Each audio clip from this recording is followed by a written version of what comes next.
को सगुन दारामेद पेया और हैप्पी दिवाली तीन दो कली कना और तीन दिन तो दिवाली सा अड़ी कान ये को तीन लाइव वीडियो तो किचुगान कमेंट रिप्लाई एमा पे जहाँ तो हुई कना होय कয়েক दिन लहारे निया फुटबॉल टूर्नामेंट निया मिट्टे लाइव वीडियो ले बना लेया उनारे अडिगान दादा ताको से बुहा ताको को से ऑडियंस को कमेंट कान थेनोआ जे उनाना एंट्री फी दो तीना कना और निया दो ओकारेना कना और चिकते ओंडेले जोगाजोगा अदो कथा दो नोकायना निया दो हाँ झारखंड और बिहार लगी नुकिन बारिया राज्य रेन से बारिया जिला रेन बुन मेता नोडेन किन लगी तिगी निया दो हाँ फ्री फुटबॉल टूर्नामेंट दो उनको झारखंड और बिहार रेन जहाँ तीन टीम को हजो उनको लगी दो तहन लगी से एंट्री फी हो जो गी फ्री नौका जहाँ कमिटी से खन बड़ाय कना और इन लाइव लिया उना वीडियो रे अडिगान हर नौका कमेंट लिया को साथे स्टिक करे एम हुई टाई सेट उनारे एंट्री फी देखा बांग थे कना मेनखान अडिगान हर गे को कमेंट कान दादा निया एंट्री फी दो तीना कना और निया चिकाते आले ओंडेले जोगाजोगा मेनखान निया दो कम्युनिटी टेब रे मिटेन ओना आको जहाँ कमिटी को ये को टाइसेट को बना चुका पोस्ट का ओंडे खन उनको फोन नंबर पे नाम करते उनको संगे पे जोगाजोग दाड़िया और बिहार और झारखंड को जहाँ तीन टीम को हजूआ उनको लगी दो निया दो को फ्री को लई का जे फ्री गया उनको लगे तहन लगी हों और नौका एंट्री फी हों माटे फेटो लगी एंट्री फी बांग लगा नौका कथा नुकू को लई का फोन तें कुली ले को आदो नौका कथा को लई ले आदो जहाँ गे आपे झारखंड खन और बिहार खन निया आले वेस्ट बेंगल रे खिलेट बॉल गाती लगी पे हजूआ ताले आपे पे हेज दाड़े उनको संगे जोगाजोग काते उनको कमिटिया नंबर को उंडे मेना कमिटी साथे आपे जोगाजोग ताबन पे और निया दो हुई 2 लाख टाका हेना पुरस्कार और निया 2 लाख टाका रेना निना मारा मिटेन नुको झारखंड और बिहार रेन टीम को लगे निना मारा मिटेन नुको जहाँ दो बन मेता ऑफर को आड़ा का से नुको निना मारा बजेट ना खेल को हुई चेदा संगी संगी रे नोका फ्री ते चांस को एमा को कना आपे पे हेज दाड़िया निया खेल रे और निया दो ओकारे निया दो हुई कना मालदा जिला जहाँ दो वेस्ट बेंगल मालदा जिला ओंडे खन ये जिला ये दो हुई कना थाना दो हुई कना गाजल ब्लॉक रे और ओंडे खन ओई 6-7 किलोमीटर संगी से मेन रोड पासे रेगी माठ दो अड़ी चिकड़ गया और अड़ी नपाय गया माठ को जुत चुका और निया खातिर ते जहाँ को कमेंट हे लेना ओना विशेष ते निया तीन दो लाइव पे ट्रेन हे कना आदो आपे जहाँ लेकना कुकली थान तपे खाय कमेंट ताबन पे ओना रिप्लाई एमा पेया और गाते दो हुई कना 14-15 और निया दो 16 टीम रिया कना और हला गे फोन हुई लेना लय कना को जे बार पे टीम बाको कुलाव कना आदो आपे जुदी ओंडे खन संगिन खन हजू पे मेनेट खान खाय दो हाँ ओंडे आपे पे बोलो दाड़िया चेदा से आपे बार ये रन दिसोम रन हर लगे आपे फ्री को एमा पे कना आपे पे जोगाजोग दाड़िया आदो गाते को निया वीडियो क्वालिटी और साउंड क्वालिटी ओका लेका हाँ आंजमोग कना इमा बांगिन बड़ाय कना ताले आपे हुडी माछा कमेंट बॉक्स ते कमेंट तलाते लय ताबन पे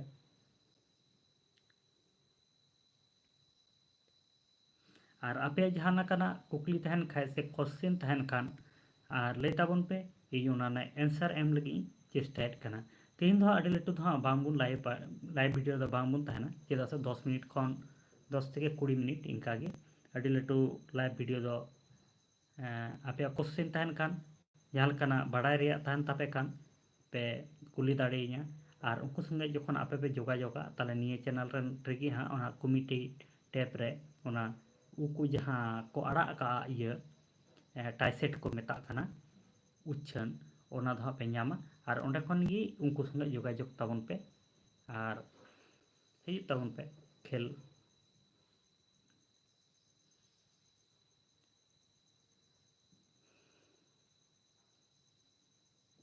आपे जहाँ लेकाना जुदी बड़ाय रिया इच्छुक हेना तापेया ताले कमेंट तलाते आपे पे कुली दाड़ेइया इनी लय आपेया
और आले दो हाँ प्रतिदिन के दिनम हिलग गे निया 7:30 बजे जोखान गे हाँ लाइव वीडियो ले हिजुग कना यूट्यूब साथे फेसबुक रहो आले लाइव पे नाम लिया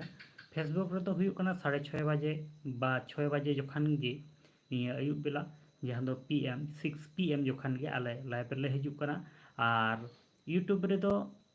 ओई 7:30 जहाँ दो निदो नय जहाँ बन हिना बना नितो लाइव रे निया टाइम गे किंतु मॉर्निंग रे हो ओई 7 बजे जोखान दो फेसबुक रे और 8 बजे जोखान दो हाँ यूट्यूब रे लाइव रे हिजुग कना आपे जहाँ लेकाना कुकली तहना या आपे जहाँ लेकाना क्वेश्चन तहना आपे जहाँ लेकाना बाड़ाय रिया इच्छुक तहन तापे का आपे कमेंट बॉक्स पे कमेंट बॉक्स पे कमेंट दाड़ी ताबोना आ वीडियो मा डेली मा बाले अपलोड दाड़ी कना आदो बार दिन मिद दिन लहा गे बारे वीडियो अपलोड हुई कना ओना को वीडियो आपे पे नेल दाड़ी ताबना और अड़ी दिन दिन की वीडियो अपलोड हुयुग कना चेदा से किछुगान व्यक्तिगत प्रॉब्लम में ओना खातिर ते अदो हाँ निया को प्रॉब्लम सॉल्व लेन खान दो डेली गे वीडियो अपलोड ताबना अदो गपा को ले चेष्टा कना डेली वीडियो अपलोड लगी ते अदो तंगिरे तहन ताबन पे अड़ी नपाय मिटे वीडियो हिजुग कना जहाँ दो आपे हो ओना वीडियो नेल काते किछु बड़ाय आपे